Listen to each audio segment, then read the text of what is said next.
Time now 7:25, and the government's confirmed millions of families will keep the £150 warm home discount every winter for the rest of the decade. It says the average energy bill for a household in England, Wales and Scotland reached more than £1,700 a year this winter. Ministers, though, are saying tackling the cost of living is their top priority. So how are they doing this then? Is this £150 the best way forward? Let's talk then about this with Jan Rosenow, who's a former special advisor to the House of Commons on energy, and he joins us live now on LBC News. Good morning to you. Thanks for joining us. Is this approach then sufficient or just a drop in the ocean?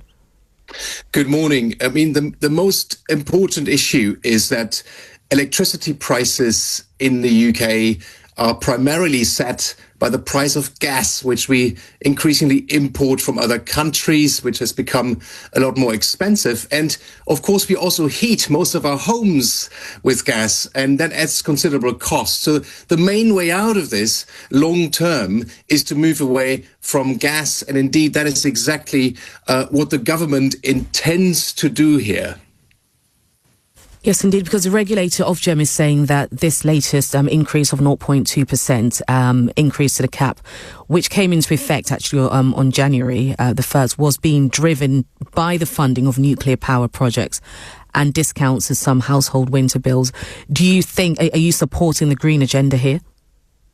Yeah, we will need, at least in the medium term, we will need support for new infrastructure investments in clean energy. What we have seen is that over the last 5 years, most of the increase in people's bills when it comes to electricity are from the added cost of gas. That's about 2/3 of the increase.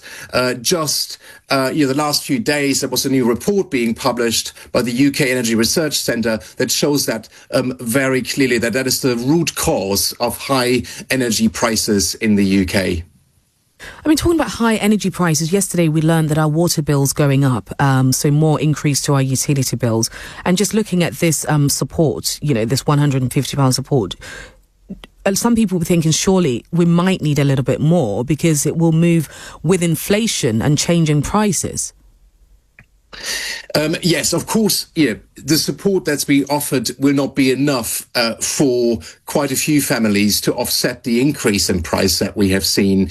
I think sort of looking ahead with the Warm Homes Plan that was published very recently by government, I would hope that some of those measures in there will help people move away and get off more expensive energy and produce their own solar electricity or install a heat pump or improve their homes to become more efficient, and that will insulate them from price shocks in the future.